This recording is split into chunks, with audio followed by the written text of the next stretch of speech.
کتانه چې څوک تاسو کې چې لکه قرآن څونه وخت کې نازل شوی نو ته بس وې اعوذ بالله من الشيطان الرجيم بسم الله الرحمن الرحيم سبحانك لا علم لنا إلا ما علمتنا إنك أنت العليم الحكيم ننني درس کې ان شاء الله الرحمن د قرآن فضائل او د قرآن د ترجمه فضائل او د قرآن مجید لږ آداب او ان شاء الله اعوذ بالله او بسم الله ترجمه اول خو تاسو وپېژنئ چې د قرآن نزول چې دی دا اول کې دا قرآن چې په لوح محفوظ کې دا قرآن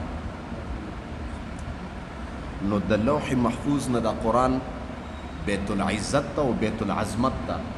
معنی اخري اسمان ته بیت العزت هم ورته وي بیت العظمت هم ورته وي نو په یو شپه کې د رمضان مبارک په لیلة القدر شپه باندې دا نازل شوی دی په یو شپه کې لکه قرآن کې الله فرمایي انا انزلناه فی لیلة القدر موږ دې قرآن لره نازل کړ د لیلة القدر په شپه کې نو دا د لوح محفوظ نه راکوز شو د لوح محفوظ نه را نازل شو په یوه شپه د لیلة القدر کې ټول بیت العزت ته آخري اسمان ته بیا دا قرآن چې دنیا ته راغلی دی نو څومره وخت کې په نبي علیه السلام باندې نازل دی قرآن مجید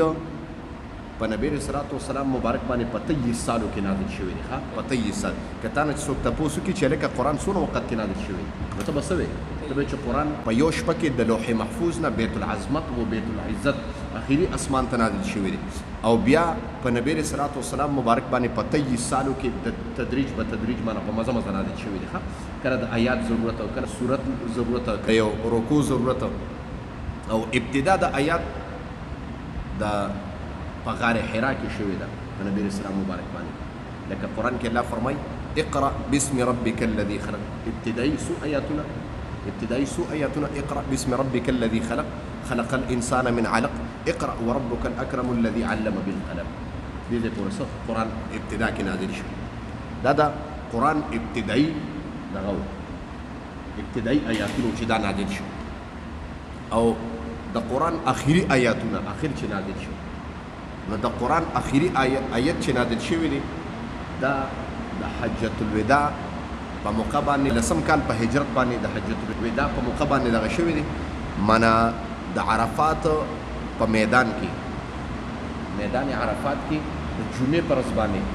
د هجرت په لسم کال په حجة الوداع کې آخري آیات چې د قرآن نازل شو اليوم اکملت لكم دینکم واتممت عليكم نعمتي ورضيت لكم الاسلام دينا بدې د پردا آیت دا نازل شو دا د قرآن آخري آیات ښه ابتدائي آیات چې ابتدا کې قرآن نازل شو کوم آیتونو اقرأ باسم ربك الذي او آخري آیات د قرآن چې نازل شو کوم یو اليوم اکملت لكم دينكم واتممت عليكم دا د قرآن آخري آیت دغه اوس د قرآن فضایل چې د قرآن انسان یو آیت یاد یو آیت د قرآن یو آیت په نظره باندې یادول دا د 100 رکعاتو د قبول شوي نفل عمر ثواب لري 100 رکعاتو او یو آیات په ترجمه باندې زده کول چې د یو آیات ترجمه زده کړي داسې شو علما کرام فرمایي چې انسان 1000 رکعات نفل لکه دې وخت کې سکول شي نشي کولی او پته یې نه لګي چې قبليږي د یو آیات ترجمه زده کول د 1000 رکعاتو قبول شوي نفل افضل د یو رکعات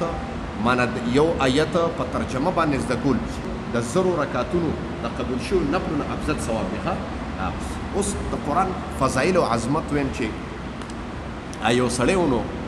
وی خوب یې ولید اوس خوب ویني چې یو کس راغی ماته چې ته پاسې نه وخته دی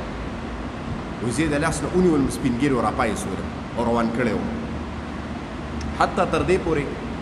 چې هغه زمانه روک شو زه ګرځېدم یو دغه مې ولیده یو باغ مې ولیده زه پکې ګرځېدم ما چې دا ځای خو بدل دی او عکس هم رانه روک شو ګرځېدم چې مې وکتل دې باغ سره دې خوا یو د سپینو زمرودو یو محل دی او یو کرسۍ ده او 2 حورې ورته ولاړې دي گویا چې د چا انتظار کوي وایي زه لاړم وایي چې مې وکتم هغه کس مې ولید چا چې راپاڅېد ما ورته لیکه دا د چا ځای دی دا خو به چېرته یو بزرګ ولي الله نو ما ته وینه دا د یو عام مؤمن دغه دی دا ته چې شین باغ ښکاره کېږي دا قبر دی دا شین باغ چېرته ښکاره کېږي نو دا قبر دی او دا دغه چې ویني نو دا جنت دی دا غټ محل وي ما ته چې دا به چېرته د ولي الله یا د پیغمبري نو ما ته نه وی نه دا د عام مؤمن دی ما چې دا مؤمن کوم اعمال دي ما ته وی دا مؤمن د ساري یو رکوع وي او د ماښام یو رکوع دا د هغې مؤمن جنت دی نو پته ولګېده چې د قرآن د تلاوت دومره فضیلت دی ښه دې د وجې نه قرآن ترجمه زده کول په قرآن ځان پوهېد عظیم دغه لري اعوذ بالله نه وایي فاعوذ پناه غواړم بالله په الله سره من الشیطان الرجیم د شیطان رټلی شوي نه اعوذ پناه غواړم بالله په الله سره من الشيطان الشيطان الرجيم جرتني شوي صدق الله العظيم آمين الحمد لله رب العالمين الله ممكن لكم درس القرآن ترجمه لسخويا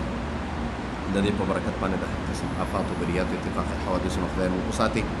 زمونږ دا ناسته پاسته ولاړه خدایه د خپل دین او د رضا دپاره قبول منظور کړي د کوم ملګري چې درس ته کیني خدای بچو کې عالمان پیدا کړي الله موږ ته د دین پوهه را نصیب کړي الله په دین باندې موږ ته استقامت را نصیب کړي الله د کوم ملګرو څه قسم مشکلات دي الله مشکلات یې دفع کړي کوم ملګري قرض دي خدای قرضداري د قرض د عذاب نه وساتي دا مسافر اکثر د موږ د درسونه اوري خدای د هغې څه قسم مشکلات دي الله مشکلات یې دفع کړي د عزتونو د مالونو د اولاد محافظ شي